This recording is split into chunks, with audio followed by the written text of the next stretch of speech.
আলহামদুলিল্লাহ, আমরা আছি এখন কুয়াকাটার ঝিনুক বিচে। সাদা সাদা ঝিনুক, সব ঝিনুক পড়ে আছে। সৈকতটা একদম সাদা হয়ে আছে। চলো ওই দিক দিয়ে আমরা। পেছনে ঝাউবন। কিছুক্ষণ আগে সমুদ্র খুব উত্তাল ছিল, এখন অবশ্য সমুদ্র আবার শান্ত হয়ে গেছে। একদম কক্সবাজারের মতো ঢেউ ছিল কিছুক্ষণ আগেও। এই যে ঝিনুক। আমরা একটু পরে লাল কাঁকড়ার বিচে যাব। এই যে ঝিনুক। ঝিনুক, ওয়াও বাবা, তুমি ঝিনুক পাইছো? এটা কি বীজ আব্বু? ঝিনুক বীজ। এখানে ঝিনুক একটু দেখাও তো আবার। এই যে একটু পরে যাব আমরা কাঁকড়ার বিচে। কাঁকড়ার বিচে আবার কাঁকড়াগুলো এত দুষ্ট, মানুষের আওয়াজ পেলেই ওরা গর্তে লুকিয়ে যায়।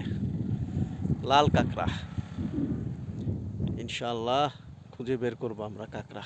দেখি। মাশাল্লাহ মাশাল্লাহ, কুয়াকাটা অনেক সুন্দর আলহামদুলিল্লাহ। সাদা সাদা যা দেখা যাচ্ছে সব ঝিনুক। মূলত এটা হচ্ছে ঝিনুক বিচ। ওই যে আমার ছেলে। ঝিনুক খুঁজতেছো বাবা? কাঁকড়া, কাঁকড়ার বিচে যাব একটু পরে।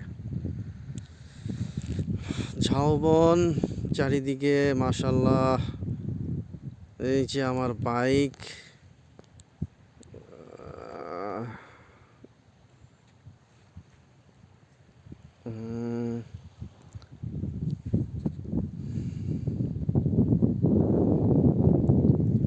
এই যে ঝিনুক,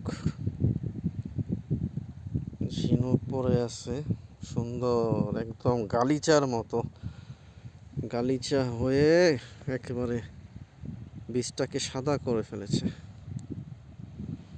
সমুদ্র এখন শান্ত। কিছুক্ষণ আগেও কক্সবাজারের মতো অনেক বড় বড় ঢেউ ছিল, হঠাৎ করে সমুদ্রটা শান্ত হয়ে গেছে। মাশাআল্লাহ মাশাআল্লাহ, অনেক সুন্দর কুয়াকাটা।